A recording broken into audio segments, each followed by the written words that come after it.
Yup, you guys read the title correctly. The Dokkan 11th anniversary is pretty frustrating, I'm not gonna lie. So, as we already know, the whole 11th anniversary is going on in Dokkan Battle right now, and many people are just not happy with it. But after part 2, many people's, I guess, opinions have changed, and people love the anniversary in terms of the actual animations and the character selection. But in terms of the actual content and many other things, people just don't feel like this might be the best anniversary and possibly might be one of the worst. Alright, before I start criticizing the whole entire anniversary, let's actually talk about the character selections. Now, as we already know, the character selections were the 2 Dama units, Super Saiyan 3 Vegeta, and of course Super Saiyan 4 Dama Goku.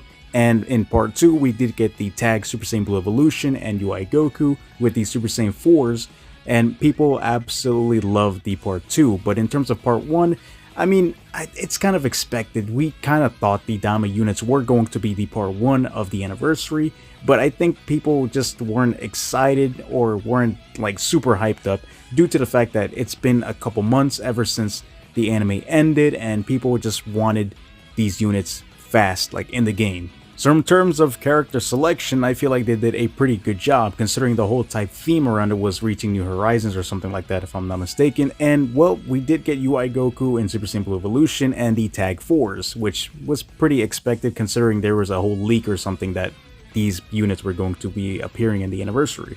So yeah, I guess in terms of character selection, people were somewhat pretty happy with the characters that they gave us because it's a UI Goku. I mean, who doesn't love UI Goku? We got the tag 4s, probably one of the best transformations out there, probably one of the most popular ones, and Daima was expected. So I would say it's a pretty decent 8 out of 10 to be completely fair. But oh boy, here comes the animations, and many people were actually not very fond of the actual part 1 animations because people were saying that the part 1 animations, which are the Daima units, Super Saiyan 4 Goku and the Super Saiyan 3 Vegeta, weren't necessarily the greatest. Like, it felt like they were missing out a lot of things, and that most of the animations that they both had were just punching rocks and all that type of stuff, specifically Super Saiyan 4 Dama Goku. And to be completely fair, it did feel like these units were actually supposed to be released last year in 2025, like a couple months ago, but they were just holding on to these units for the anniversary, because when you compare the part 1 animations to the part 2 animations, it's like night and day. Now, I'm not going to go on and say like the whole animations for both of these units were absolutely trash, just terrible, bad.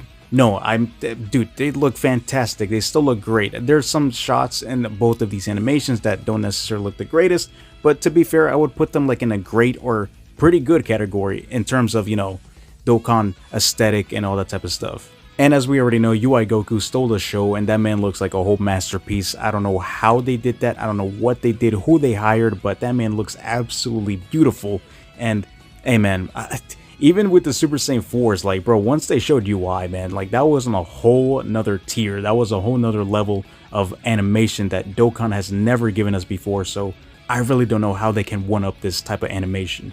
So yeah, I guess in terms of animations, part 2 takes the cake here. Obviously, part 1 necessarily didn't have the greatest, but it really sucks because it's Daima. But hey, part 2 got it, and it's a UI Goku. Who doesn't love UI Goku? So hey, and Super Saiyan Blue Evolution had probably one of the greatest animations too, and has looked the best he has ever been. Alright, so here comes the actual complaints from many people, and I feel like this is probably the most frustrating part for many players. 2 of the biggest things that many people have been complaining about is the EX RNG super attacks and of course the lack of content. Now, as we already know, the EX super attack, which is RNG based, was the new gimmick they introduced in the 11th anniversary. And in case you guys are brand new to the game or you guys don't know, back then they would introduce all these new mechanics, such as the 4th anniversary with active skills, 8th anniversary with standbys, 9th anniversary with taunt, and all that type of stuff. They've introduced many new mechanics and gimmicks into the game, so this time would be the EX super attack.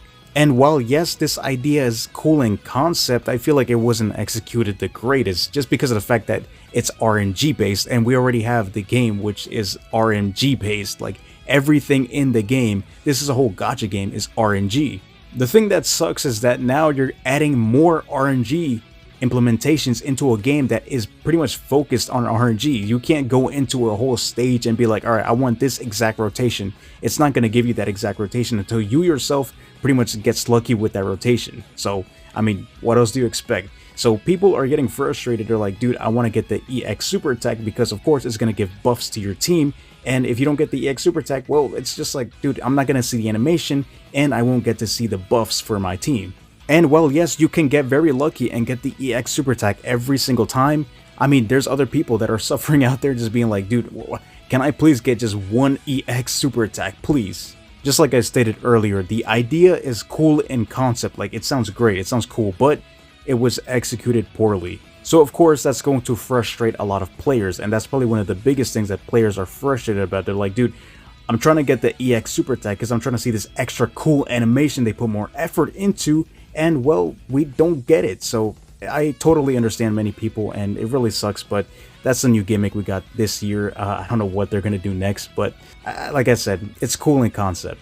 And of course, the big one, the lack of content. And I mean, like I said, I pretty much completed almost everything on my JP account. I still have a few things to do on my global account, but it's like, dude, we got these new units and we haven't gotten anything brand new, like new form of content to take these new teams and new characters into these events to possibly use them and probably even destroy them or something. I don't know. Like, bro, we've barely been getting any EZAs. We've barely been getting any stages, new modes, any content. Like, it's just, you know, we even haven't gotten an LR this celebration, which is crazy to think about. And I know many people, and even Omatsu or whatever, he did say, well, this is going to be a 2-part celebration, just no part 3 involved, or EX celebration, I don't know. But it just seems pretty stale. Like, it really sucks because the characters, they're cool and all, but like the celebration in general just seems very dry. At the time of recording this video, the only thing I know is that we just got the announcement of the ROF Blue Boys that got their EZAs, and they look pretty mid from what I've read in the comments. We have the Super EZA for the Super Saiyan Blue Vegeta, we have the EZA for Tech Pan, and we got the EZA for the 2 LRs, and I think the Super EZA for Physical Trunks, which I guess isn't necessarily like the worst, but still I feel like many people are still waiting for the 8-year anniversary LRs to get their EZA. I feel like once they do that, people are going to be happy, and if that doesn't happen, I really don't know what the whole community reaction is going to be towards this anniversary. I really don't know what they're going to do with the 8-year anniversary LRs for their EZAs, just because of the fact it's been like a whole tradition. It only makes sense for them to do it.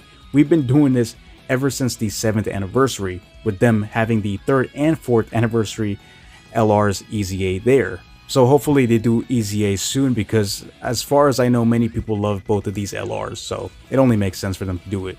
And once again, going back to the lack of content, like I said, people have been complaining of them not giving enough stones, and I totally feel you, man. I'm a whole free-to-play player. I wish I could get more stones, but I've just completed almost everything, so it's kind of like, dude, how can I get more stones? And I don't want to spend a single penny or dime on this game, because it's gonna get like, it's gonna be, you guys already know, addiction. Once you start spending like $1 on this game, it's gonna convert to $5, and after that it's gonna be like 30. Yeah, dude, I'm good with that. So yeah, I guess the 11th anniversary, like I said in the title of the video, it's very frustrating. It's not necessarily like the worst celebration, but I feel like it's an okay celebration. It's just a whole different celebration, and this is a whole different anniversary, man. Comparing this to last year's anniversary, yeah, man, even the 9th anniversary, like, dude, I think the 8th anniversary might have had more content than this anniversary. But like I said, I feel like it's too soon to tell, because who knows, maybe that last week of the anniversary or celebration,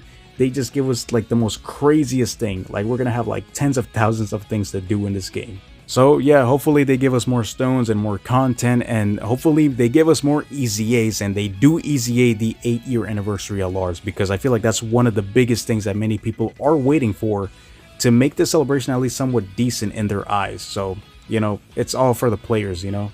Alright, but you guys let me know in the comments down below, what do you guys think of the 11th anniversary? Is it possibly one of the worst celebrations we have ever gotten, or is it a somewhat good or decent campaign? Also, let me know in the comments down below how your summons went, because I'm not gonna lie, I've been getting pretty shafted. Not necessarily like the worst shafts, but I only got the Carnival LRs on my JP, while on my global account I only got the Diamond units. So that's where I am right now with the game. So once again, you guys let me know in the comments down below what you guys think of the 11th anniversary and how your summons went, and I guess feedback on this video. Once again, this is an unscripted video. I just haven't been feeling too well to make a whole scripted video. I've been working on other projects as well, so forgive me for that. So once again, I'll catch you guys in the next one. For now, stay safe, take care, and peace.